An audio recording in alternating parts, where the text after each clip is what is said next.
लेकिन कोई कहे नहीं सर मैं एक जादू जानता हूँ, उसमें मैं क्या करता हूँ ना, जो टेबल है ना उसके टेबल के नीचे एकदम जो पटरा होता है ना उसके एकदम नीचे में चिपका कर रख देता हूँ।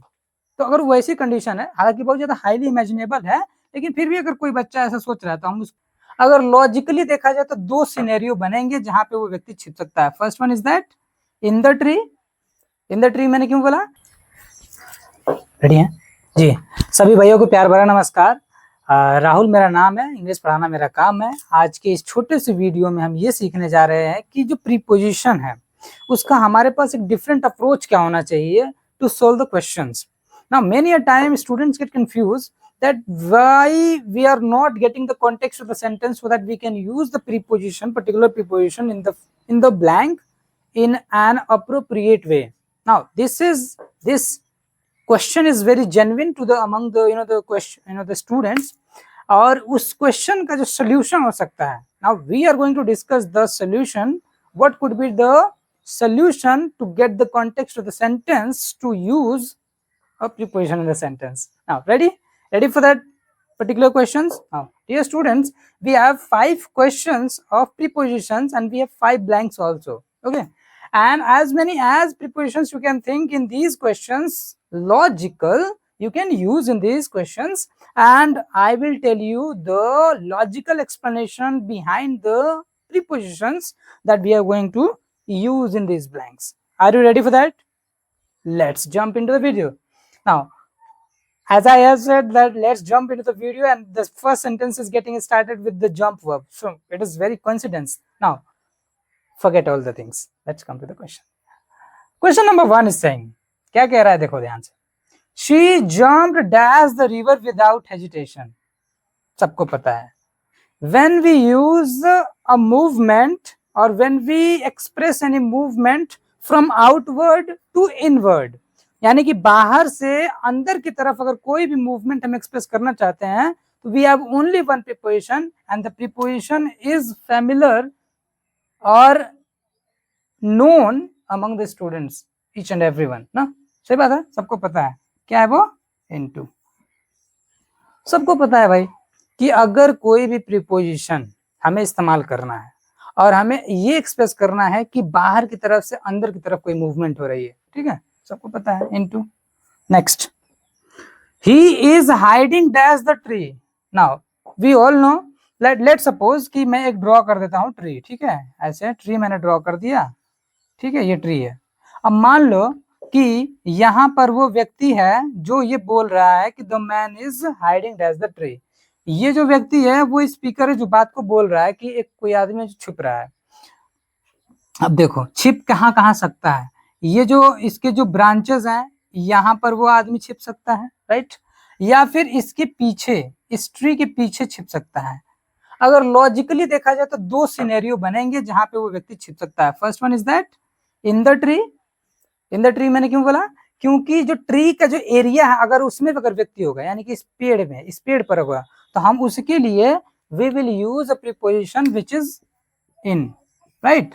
और अगर लेट सपोज कि the person is hiding and वो क्या है कि ट्री के पीछे है, just back of the tree, तो हम उसके लिए इस्तेमाल करेंगे क्या, बिहाइंड, बिहाइंड, गॉट इट।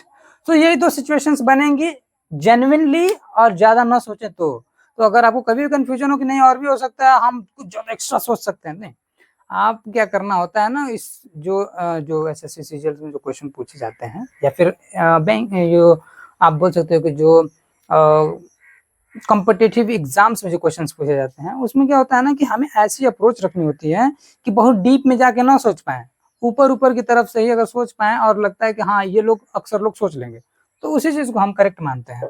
तो उसमें ये दो सिचुएशन बनेगी, तो आप चाहे इसमें इन इस्तेमाल कर लो चाहे आप इसमें बिहाइंड इस्तेमाल कर लो।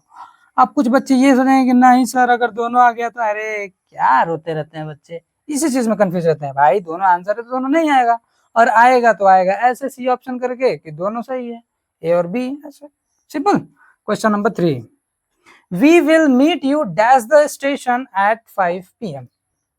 It is very important to understand this concept at 5 p.m.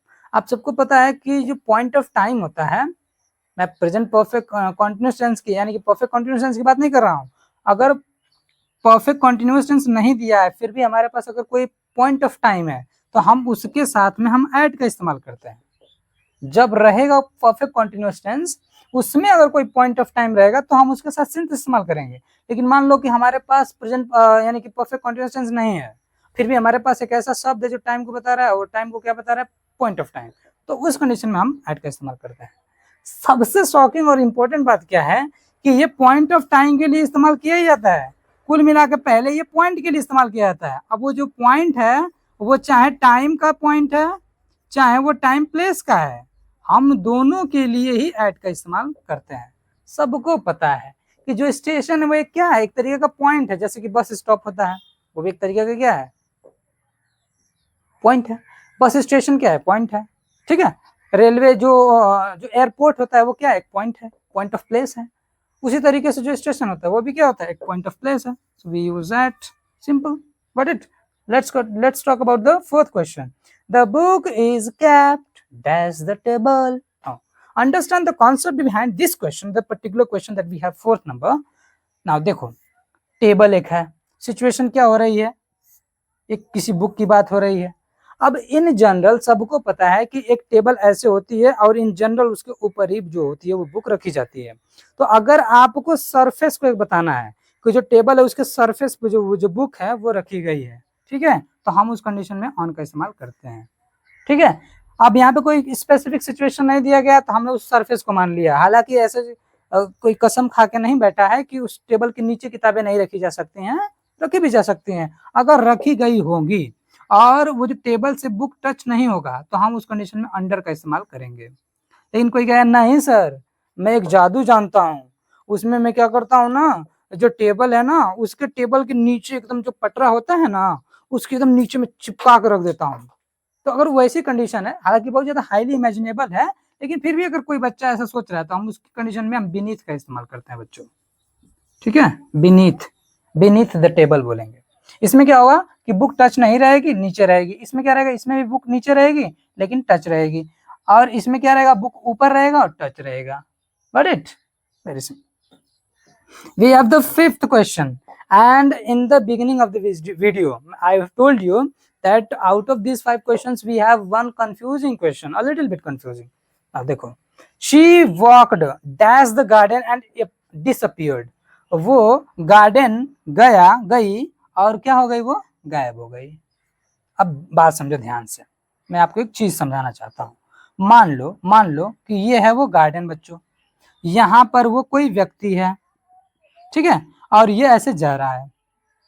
अगर ये जो गार्डन है ये स्टूडेंट्स, अगर यही इसका डेस्टिनेशन हो, बोलो, अगर यही इसका डेस्टिनेशन हो तो हम उस कंडीशन में टू का इस्तेमाल कर लेंगे, यानी कि she walked to the garden and disappeared. इसका मतलब समझो, मैंने समझ पा रहा तो मैं बताता हूँ। देखो, मान लो कि ये गार्डन है पूरा, ठीक है, यहाँ पर कोई व्यक्ति आया और यहाँ से गायब हो गया, पता ही नहीं चला कि कहाँ गया। तो उस कंडीशन में मान लें कि जो गार्डन था उसका डेस्टिनेशन था, वहां पर आया और वो गायब हो गया। थोड़ा फिल्मी टाइप है लेकिन सिचुएशन ये बनेगी, ठीक, कोई दिक्कत नहीं है। लेकिन मान लो कि सिचुएशन ऐसी हो कि वो आया व्यक्ति और आकर उसका ये जो गार्डन है इसका वो एक राउंड लगाया, ठीक है। क्या किया, राउंड लगाया। हमें पता तो है नहीं कि वो क्या किया, वहां पे आया, वहां पे राउंड लगाया कि नहीं लगाया, हम इमेजिन कर सकते हैं कुछ भी। अगर कुछ ज्यादा दिमाग नहीं लगाना तो आप ये क्या कर लो, टू लिख लो, इसमें टू एकदम सही हो जाएगी प्रीपोजिशन, कोई दिक्कत नहीं है। लेकिन अगर आप कहते हो कि नहीं हम दिमाग लगा सकते हैं सर, आप बताइए सिचुएशन, मैं दिमाग लगा सकता हूँ, तो देखो उस कंडीशन में बच्चों देखो क्या कर सकते हैं। उस कंडीशन में हम अराउंड प्रीपोजिशन का इस्तेमाल कर सकते हैं। अराउंड क्या हो जाएगा सेंस सब, कि वो आया, उसका एक चक्कर लगाया, उसके बाद वो गायब हो गया। समझ रहे हो। अब ये वॉक है, ठीक है। अब हमके क्या पता कि वो बच्चा क्या पता उसी गार्डन में ही हो, और उस गार्डन में उसने क्या किया, और उस गार्डन में मान लो कि वो पहले से गार्डन में था, ठीक है, हो भी सकता है, और वो उसी से क्या किया, वो उस गार्डन से बाहर निकल गया और फिर गायब हो गया।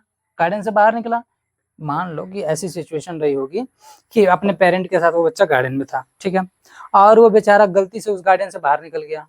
बाहर निकलते ही कोई किडनैपर चाहे कोई आया और उसको उठा के लेके चला गया। पेरेंट देख रहे हैं, क्यों रे मेरा बच्चा कहाँ गया, मेरा बच्चा कहाँ गया, सबको पता है कि वो तो गायब हो गया। समझ रहे हो। तो ये सिचुएशंस है जो आप अज्यूम कर सकते हो। मैं बार-बार बच्चों को अपने बताता रहता हूँ कि जब प्रीपोजिशन आप पढ़ो, तो उसमें जो इमेजिनेटिव जो कैपेसिटी है, वो आपको ब्रॉडेन करने की ज़रूरत होती है। माने जितना ज़्यादा आप विस्तार कर पाओगे, उतनी अच्छी सीख पाओगे प्रीपोजिशन। नहीं तो रटने से नहीं आएगा, रटने से आ सकता है बहुत कुछ, नॉट ऑल, सब तो नहीं आएगा। तो इसमें हम फिलहाल 2 प्रीपोजिशन यहाँ पे हम इस्तेमाल कर रहे हैं, ठीक है? यहाँ पे टू इस्तेमाल कर लीजिए, अराउंड इस्तेमाल कर लीजिए, आउट ऑफ इस्तेमाल कर लीजिए, करने को हम और भी प्रीपोजिशंस इस्तेमाल कर सकते हैं। मैं चाहूँगा कि आप कोई सिचुएशन इससे सोचो और प्रीपोजिशन कम से कम 1 या 2 तो मेंशन करो ही कि सर देखिए सिचुएशन ऐसी भी हो सकती है और ये प्रीपोजिशन भी। आप सिचुएशन मत बताओ मुझको, बस आप मुझको बता दो कि ये प्रीपोजिशन भी सर आ सकती है। क्या ये सही है कि गलत है? और मैं ज़रूर उसका रिप्लाई करूँगा, ठीक है? तो आज के लिए बस इतना ही। उम्मीद करता हूँ कि ये प्रीपोजिशन की जो सीरीज चल रही है ये आपको बहुत पसंद आ रही होगी। इससे कोई रिलेटेड डाउट है, किसी भी प्रीपोजिशन से रिलेटेड है अगर रिलेटेड तो आप बिल्कुल बेझिझक पूछिए। I am ready here 24/7 to help you out, okay? Till then take care, bye bye and thanks for watching the video.